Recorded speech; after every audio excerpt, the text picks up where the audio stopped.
Hey, welcome back. I'm going to skip forward just a little bit. I want to talk today, just do a quick video on this about today being the best day, okay? Let's show you where we are on the board. So we've talked about 25, 25, 100, intro to the book, how to earn $1 million in commissions, how to get 100 listings, how to get 10 listings in a month, and then we're going to do live calls. I'm actually going to skip down here just for today, and then we'll do live calls and get these done tomorrow, the first 30 days after getting your license, and then build your listings to $1 million in GCI. So today we're going to do today is the best day in real estate, page 4 of the book. So as most of you already know, and some of you may have already received the book. And again, I'm not trying to sell the book at all. Like, I really am not trying to sell the book. I'm just trying to just give some information about how to survive this crazy business called real estate. But this is the book. It's the 10 Pillars to Success in Listing and Selling Real Estate in the 21st Century. And I'm just trying to give information inside the book and go over things so basically people will understand, you know, what all is in here. So today we're going to talk about on page 4, today is the best day. So page 4, and that's today is the best day. Today is the best day. Think about it. The reason why I skipped forward is I had a broker in the office say, gosh, it's so hard out there. And I was like, yeah, but remember, today is the best day. And they're like, well, what do you mean? And I said, well, let me explain. Today's the best day. Where that originally came from is during my MBA, I had an amazing professor, an international economics professor, that had us in the middle of a big heated debate in his room. And he said, why is today the best day, or why is today not the best day? And we were all like, well, in economics, today's the best day because, and when today's not the best day because it sucked because I should have done something yesterday, or I should wait and do something tomorrow. And we're like going at it, you know, maybe there's 20 people in this room. And finally Dr. Shop just slammed his hand down on the desk, and we were like, oh no, what happened, you know? And it got our attention. We all looked over, and he said, today is the best day. And he said, I want somebody to explain to me why today is the best day. And so somebody said, well, because we have our health. And yep, that's true. Because we can put a roof over our head, because we can pay our bills, because our car's running, because, you know, our dogs are healthy and we can buy food for them, or our kids are doing good, or our marriage is amazing. Today's the best day, right? It's said in many different ways. I had to analyze that I thought about it. I think about it all the time, but I had to think about it seriously for about a year. That it's really another way of saying that be in the moment, be present, right? Like, put your cell phone down for a second and pay attention. Just listen, and then make good responses to what you heard, right? I think that today people don't really listen. I think they're more concerned with what's going on with their phone and all the bells and whistles going off, and they're not actually listening. Today's the best day to do that, right? Today's the best day to make that happen. I think that also, you know, today is the best day for real estate. Today is definitely the best day for real estate. And let me explain. So if you take supply and demand, right, today the market is definitely a seller's market. It's a very aggressive seller's market. But today is really the best day for that seller in many ways. Because I have sellers that'll say, yeah, I don't really want to do anything because then I have to go out into that same marketplace and buy a property. Like, yeah, but listen, today is the best day because 8 years ago when you paid $400,000 for that house, you know, only 1 year ago that was probably worth $500 or $525. Now you're getting $600 for that house. So you're getting way beyond what you ever anticipated getting. And so today's the best day to sell your house, right? And it's also the best day to go out into the market and buy a house because look, here's the deal. You're taking another $100,000 or $200,000 in a suitcase and taking it out into the marketplace. That, coupled with the fact that you're also, if you bought your property 6, 8, 10 years ago, you were probably at a 6 or 7% interest rate. Now, I mean, if you have good credit, you can get a 3, 3.5. You're half the interest rate. Literally, you could go out, you could move from your $400,000 house that you just sold for $600,000. So you got $200,000 in equity.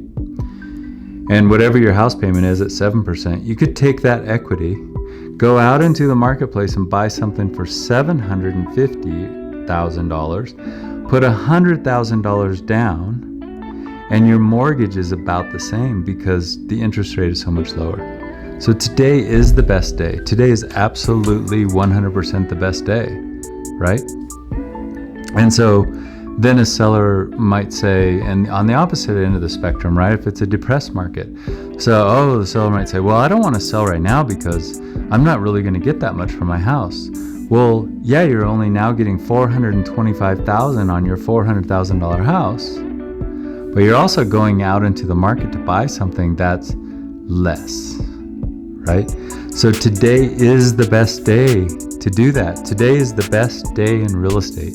Absolutely, 100%, okay? And if you want to challenge me on that, challenge me on it. Go find 2 properties or pass on a property. In fact, pass on selling your house. And in 5 years, look back and see what happens, okay?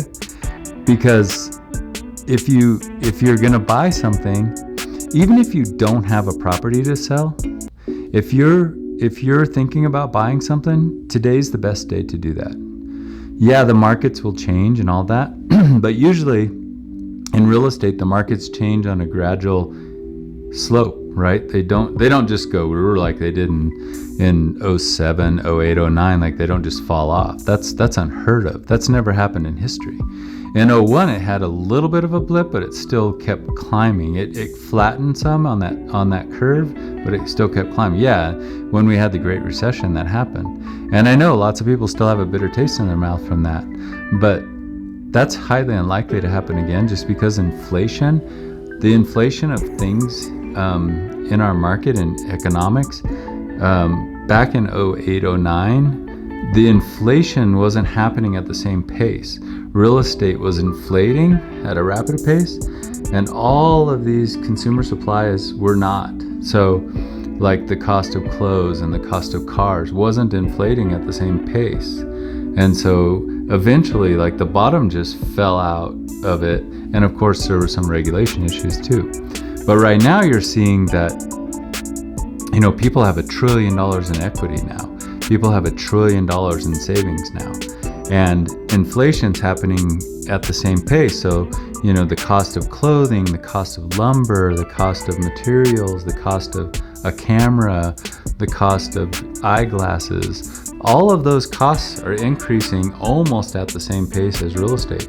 So it's going to be a lot harder for the bottom to fall out of that, just from an economic standpoint.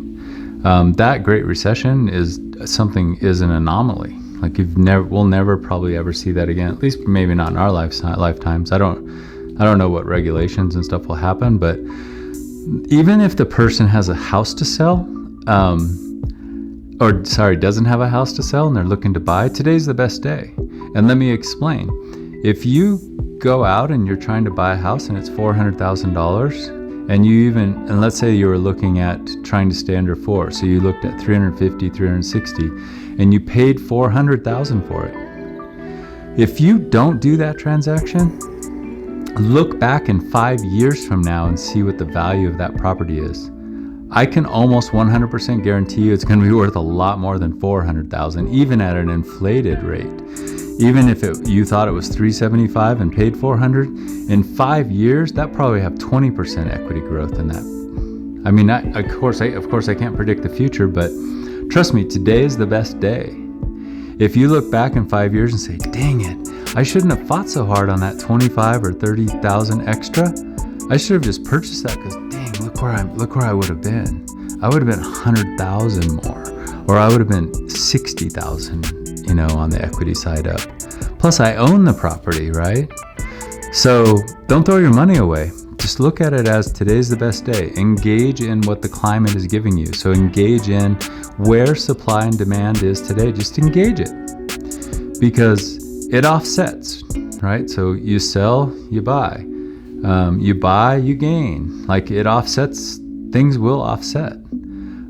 Sometimes the offset is a little bit of a dip and we panic, like when COVID started and the market started crashing essentially, and we're like, oh no, what's going on? But now look at the market a year later. It's at like 34,000.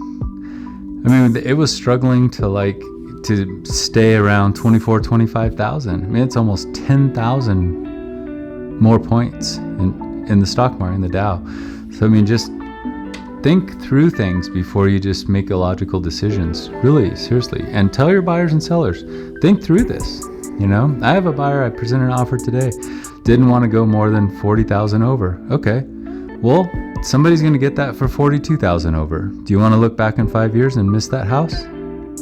I wouldn't want to. Unless you just can't afford it, then that's different, right? I'm not saying sell the farm, but today's the best day. That's all I have to say. I know I've said that many times. All right, so go serve with passion and make it a great day. Thanks so much.